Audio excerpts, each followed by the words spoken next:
বাংলাদেশের জার্সি রং লাল সবুজ, সেজন্যই সম্ভবত নাম দেয়া হয়েছে দ্য গ্রিন রেড স্টোরি। লাল সবুজের এই গল্পে আজ এলেন অধিনায়ক নাজমুল হোসেন শান্ত। বাংলাদেশ ক্রিকেট বোর্ড আজ নিজেদের ফেসবুক পেজে পোস্ট করা এক ভিডিওতে নাজমুল হোসেন শান্তর গল্পই উপস্থাপন করেছে। যুক্তরাষ্ট্র ওয়েস্ট ইন্ডিজে ২ জুন থেকে শুরু হবে টি-20 বিশ্বকাপ। এবার অধিনায়ক হিসেবে বিশ্বকাপে বাংলাদেশের নেতৃত্ব দেবেন নাজমুল হোসেন শান্ত। এ বিষয়ে নিজের উপলব্ধি জানাতে গিয়ে শান্ত জানালেন কতটা গর্ববোধ করছেন তিনি।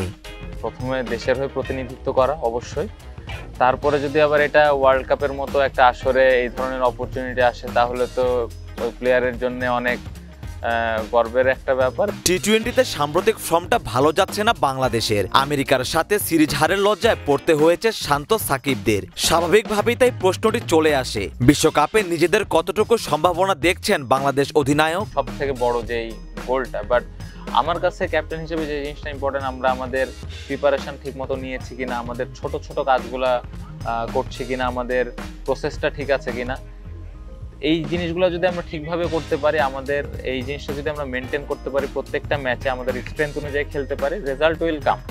সো আউটকাম নিয়ে খুব একটা চিন্তা নেই। মাঠের পারফরমেন্স যাই হোক, কাগজে কলমে বাংলাদেশ দলটি এবার তরুণ আর অভিজ্ঞতার মিশেলে বেশ ভারসাম্যপূর্ণই। দেশের সম্ভাব্য সেরা ক্রিকেটাররাই আছেন দলে। বিশেষ করে সাকিব আল হাসান, মাহমুদুল্লাহ রিয়াদের মতন সিনিয়র দুজন ক্রিকেটার আছেন, যারা দুজনই আবার শেষ ২ বিশ্বকাপে দলকে নেতৃত্বও দিয়েছেন। দলে এমন অভিজ্ঞ খেলোয়াড় থাকাকে অনেক বড় সুবিধা বলেই মনে করছেন শান্ত। এক্সপিরিয়েন্স ক্রিকেটার যখন টিমে থাকে, স্পেশালি যারা ইয়াং ক্রিকেটার আছে, যাদের অনেক প্লেয়ার আছে প্রথম টি-20 বিশ্বকাপ খেলবেন, তো তাদের জন্য অনেক অনুপ্রেরণা দেবে আমার কাছে মনে হয়, এবং তাদের কাছ থেকে অনেক কিছু শেখার আছে।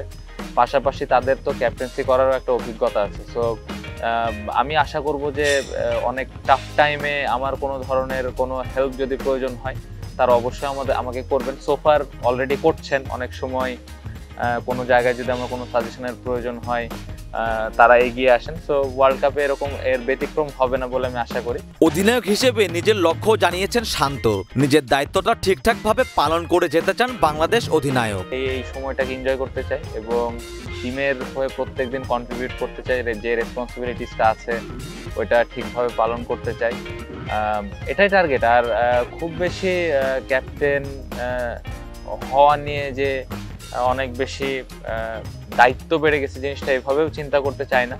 প্রত্যেকটা সময় এনজয় করতে চাই এবং প্রত্যেকটা দিন টিমকে যেন কিছু একটা দিতে পারি, এটাই মূল লক্ষ্য থাকবে আর কি। দল হিসেবে টি-20 বিশ্বকাপে অনেক ভালো করেই লক্ষ্য বাংলাদেশের। তবে শিরোপা জয়ের কথা ভেবে শুরুতেই চাপ না নিয়ে প্রচেষ্টা ধরে রাখতে চায় বাংলাদেশ দল। মাঠের ছোট ছোট বিষয়গুলো সামলাতে পারলে ভালো করা সম্ভব বলেই মনে করেন টাইগার ক্যাপ্টেন।